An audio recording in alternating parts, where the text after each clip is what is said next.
चलिए आज एक ऐसे कानून के बारे में जानते हैं जिसके बारे में हर नागरिक को पता होना चाहिए, खासकर अगर वो हरियाणा में रहते हैं। ये एक ऐसा एक्ट है जो सरकारी सेवाओं को पाने के तरीके को पूरी तरह से बदल सकता है। सोचिए, सरकारी दफ्तर के चक्कर काटे, कोई जरूरी फॉर्म भरा और फिर बस इंतजार, एक लंबा इंतजार। ये कहानी हम में से कई लोगों की है ना? और मन में बस एक ही सवाल आता है, मेरा काम आखिर होगा कब? क्या इस देरी के खिलाफ कुछ हो सकता है? तो हरियाणा में इसका एक बहुत ही सीधा और पावरफुल जवाब है, सेवा का अधिकार अधिनियम 2014।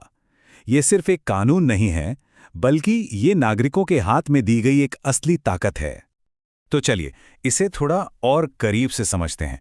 सबसे पहले, ये समय पर सेवा का अधिकार है क्या चीज? इसका सीधा सा मतलब है कि ये सिर्फ कोई नियम नहीं है, ये एक अधिकार है कि काम समय पर पूरा होना चाहिए। इस कानून की भाषा को देखें तो वो बिल्कुल साफ है। इसका मकसद है कि जो भी एलिजिबल व्यक्ति है उसे एक अधिसूचित समय सीमा के अंदर सर्विस मिल जानी चाहिए। और ये जो शब्द हैं न, अधिसूचित समय सीमा मतलब एक तय डेडलाइन, यही इस पूरे कानून की जान है। ठीक है, तो ये सिस्टम काम कैसे करता है? मतलब जब कोई एप्लीकेशन देता है तो उसके बाद होता क्या है? चलिए समझते हैं कि वो घड़ी कैसे टिक टिक करना शुरू करती है और इसमें कौन कौन शामिल होता है।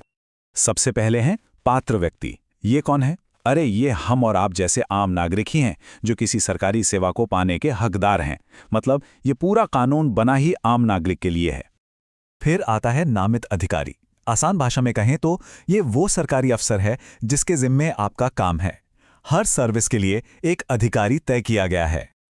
और अब सबसे काम की चीज, अधिसूचित समय सीमा।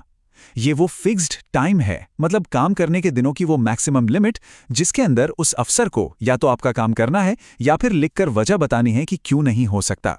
ये कोई कच्ची पक्की बात नहीं, ये एक पक्की डेडलाइन है। तो ये घड़ी शुरू कैसे होती है? प्रोसेस बहुत सीधा सा है। सबसे पहले अपना पूरा एप्लीकेशन जमा कीजिए, उसके बाद आपको एक पक्की रसीद मिलेगी और बस जैसे ही रसीद मिली, आपकी अधिसूचित समय सीमा की उल्टी गिनती शुरू। अब उस अफसर को उसी टाइम के अंदर अंदर जवाब देना ही पड़ेगा।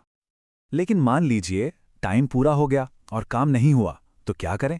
क्या बात यहीं खत्म? जी नहीं, बिल्कुल नहीं। ये कानून आपको अपील करने का एक साफ रास्ता भी देता है। चलिए अपील की इस सीढ़ी को समझते हैं। देखिए, अपील का सिस्टम 2 लेवल पर काम करता है। अगर काम टाइम पर नहीं हुआ तो 30 दिन के अंदर आप प्रथम शिकायत निवारण प्राधिकरण के पास पहली अपील कर सकते हैं। उनको भी 30 दिन में फैसला देना होगा। और अगर आप उनके फैसले से भी खुश नहीं हैं तो 60 दिन के अंदर द्वितीय शिकायत निवारण प्राधिकरण के पास दूसरी अपील का भी रास्ता खुला है। अब आते हैं उस पॉइंट पर जो इस कानून को असली ताकत देता है, और वो है जवाबदेही। ये सिर्फ कहने के नियम नहीं है। अगर कोई अधिकारी बिना किसी ठोस वजह के काम में देरी करता है तो उसके नतीजे भी होते हैं।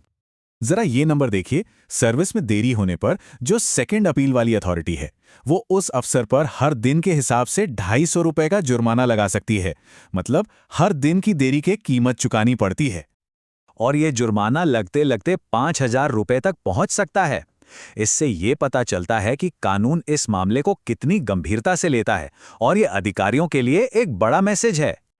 और बात सिर्फ अफसर पर जुर्माने की नहीं है, ये कानून आपकी परेशानी को भी समझता है। जो भी दिक्कत हुई है उसके लिए आवेदक को 1,000 रुपए तक का मुआवजा भी मिल सकता है। और मामला सिर्फ पैसों का नहीं है। अथॉरिटी उस अफसर के खिलाफ उसके सर्विस रूल्स के हिसाब से डिसिप्लिनरी एक्शन लेने की सिफारिश भी कर सकती है। मतलब बात उसके करियर पर भी आ सकती है। अब इस पूरे सिस्टम के ऊपर भी एक निगरानी रखने वाला है, हरियाणा सेवा का अधिकार आयोग। ये एक तरह से इस कानून का सबसे बड़ा गार्डियन है, जो ये पक्का करता है कि सब कुछ ठीक से चले। और इस आयोग की शक्तियां बहुत बड़ी हैं। ये खुद से किसी मामले की जांच शुरू कर सकता है, जिससे सुओ मोटो कहते हैं। ये सरकारी दफ्तरों में जाके चेकिंग कर सकता है। और हाँ, ये 20,000 रुपए तक का भारी जुर्माना भी लगा सकता है, जो बाकी अथॉरिटीज से कहीं ज्यादा है। तो कुल मिलाकर इस पूरी बातचीत का निचोड़ क्या है? ये कानून सरकारी सिस्टम में 3 बड़ी चीजें लाता है। टाइम बाउंड, क्योंकि हर काम की एक डेडलाइन है। अकाउंटेबल, क्योंकि देरी करने पर नतीजा भुगतना पड़ता है। और ट्रांसपेरेंट, क्योंकि पूरी प्रक्रिया साफ साफ बताई गई है। इसे सिर्फ एक कानून की तरह मत देखिए, ये असल में पावर का एक शिफ्ट है।